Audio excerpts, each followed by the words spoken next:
మాకు ఆదివారం రోజు నుంచి కనపడట్లేదు సార్, సాయంత్రం నుంచి కనపడటం లేదు. మాకు శ్రీనివాస్ మీద అనుమానం ఉంది. అతను కూడా చాలా బాగాలేదు. మాకు అతనికి ఆపరేషన్ అయింది. అతని ఆరోగ్యం కూడా సరిగ్గా లేదు. అతను మాకు ఈరోజు సాయంత్రం కల్లా తీసుకొని రండి. ఆదివారం రోజు సాయంత్రం నుంచి 8 గంటల నుంచి.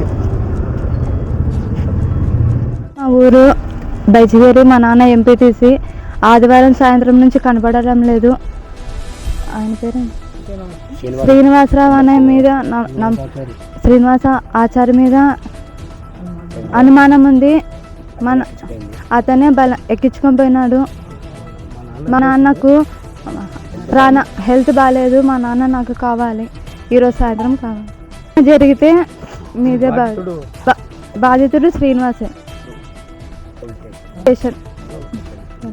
తాలూకా స్టేషన్ 8 గంటలకి కిడ్నాప్ చేసినారు. ఇంతవరకు ఆజుకు తెలియదు, ఎక్కడ ఇన్ఫర్మేషన్ లేదు. ఒకడు ఉన్నాడు, ఒక ఆయన ఉన్నాడు, ఒక కంబ్రోలు షీనా అనేది. మా ఇంటి దగ్గరకు 3 మాటలు తిరిగి 3 మాటలు మిస్డ్ కాల్ ఫోన్ చేసి కారు వచ్చి కారులో మధ్యలోనూ సాయిబాబా టెంపుల్ దగ్గర కారు ఆపి ఇంటి కాటనెళ్ళి స్కూల్ దగ్గర కాటనెళ్ళి ఎక్కించుకొని పోయి సాయిబాబా గుడ్డు కాడ హ్యాండ్ ఓవర్ చేసి మా తమ్ముని బండి తీసుకొని వచ్చి ఇంటికి ఆడబెట్టి బీగాలు నా మరదాల చేతిలో పెట్టినాడు. అది ఏం జరిగిందో ఏం లేదో ఇంతవరకు అసలు రావడం లేదు. మాకు డౌట్ వాడే సీనా అనే పిల్లడు. ఇదే అసలు పత్తలేదు సార్. అది ఎందుకోసం చేసినారో అసలు తెలియదు మ్యాటర్. అంటే ఎంపీటీసీ, మా తమ్ముడు ఎంపీటీసీ, ఆ తీర్మానం కోసము రేపే దానికోసం కిడ్నాప్ చేసినారు. మరి నాకు ఏం అనుమానం, ఎవరి మీద అనుమానం లేదు. ఆ పిల్లల మీదే నాకు ఆ కప్టి మాదేవ వారిద్దరి మీద మాకు అనుమానం ఉంది. ఇంకా భార్య, నా కూతుర చాలా బాధలు ఉండరు. నా పేరు కె రవీంద్ర రెడ్డి, బైచిగేరి. బైచిగేరి గ్రామానికి చెందిన సర్పంచ్ను. ఇప్పుడు ఏమి జరిగిందంటే, ఇక్కడ రేపు జరగబోయే అవిశ్వాస తీర్మానానికి మా గ్రామ ఎంపీటీసీ రేపు మేము అటెండ్ కావాలి. కానీ ఇక్కడ లేడు.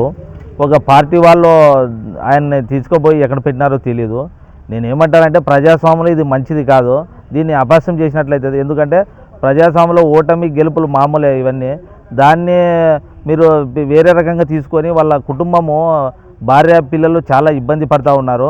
ఎందుకంటే రేపు నాడు వాళ్ళకి, భార్యకి, పిల్లలకి ఏమైనా జరిగితే నేను ఉండను, మీరు ఉండరు, ఇంకొకరు ఉండరు, నష్టపోవాల్సింది ఆ కుటుంబం. కాబట్టి కనీసం ఆ భార్య పిల్లలతో కూడా 3 రోజుల నుంచి మాట్లాడలేకపోతే ఇది ఎంత చాలా ఇట్లాంటిది ఎక్కడ మేము చూడలేదు. ఇది రాజకీయంగానే పోలుగానే వాళ్ళ ఫ్యామిలీని ఇబ్బంది పెట్టిస్తే రాబో రోజులు ఆ పాపాలు వాళ్ళకు ఊరికే తగలు. కాబట్టి ఇప్పుడు రాజకీయం మీ లబ్ధి కోసం వాళ్ళ కుటుంబాన్ని బలి చేయడం మంచిది కాదు. ఇది మంచిది. ఇంకా వాళ్ళకి టైం ఉంది.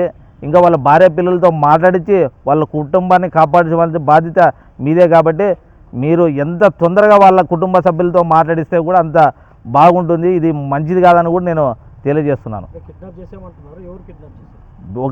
సంబంధించిన ఒక పార్టీ వాళ్ళు రేపు వాళ్ళు నెగ్గడానికి కోసము ఇక్కడున్న ఈ ఎంపీటీసీని తీసుకుపోయి, మా గ్రామ ఎంపీటీసీని తీసుకుపోయి వాళ్ళు చెరలో పెట్టుకున్నారు.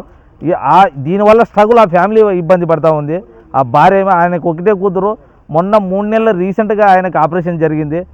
ఇప్పుడు అక్కడ జరిగితే ఆ ఫ్యామిలీకి నష్టం, దాన్ని ఎవరు భరించాల్సి వస్తుంది? నేను ఉండను, ఆ పిలిచిపోయిన వాళ్ళు ఉండరు, ఇప్పుడున్న పార్టీ ఉండరు. కాబట్టి ఏదైనా ఉంటే ఆ ఫ్యామిలీకి టచ్లో ఉండి ఫ్యామిలీతో మాట్లాడించి ఆ ఫ్యామిలీకి కొంచెం భరోసా ఇస్తే వాళ్ళు ధైర్యంగా ఉంటారు, అంతా బాగుంటుంది. కాబట్టి ఇది నేను ఈ విషయం కరాఖండిగా ఖండిస్తున్నాం. ఎందుకంటే ఇది మంచి ప్రజాస్వామ్యంలో ఇది మంచిది కాదు కూడా చెప్తా ఉన్నాం. పోలీస్ స్టేషన్లో ఆయన భార్య కంప్లైంట్ ఇచ్చింది, కూతురు కూడా వచ్చింది. ఆయన ఏదైనా ఉంటే పోలీసు వారు మేము న్యాయం చేస్తామని అంటున్నారు. ఇది తొందరగా చర్య తీసుకొని మాకు సాయంత్రం 6 గంటలకల్లా వాళ్ళకి భార్య పిల్లలతో మాట్లాడిస్తే కూడా ఎంతో కొంచెం వాళ్ళు ఉపశమనం కలుగుతారు. కాబట్టి ఇది చొరవ తీసుకోవాలని పోలీసు వారిని కోరడం అయినది. పేరు మహాదేవ బైచిగేరి గ్రామ సర్పంచ్.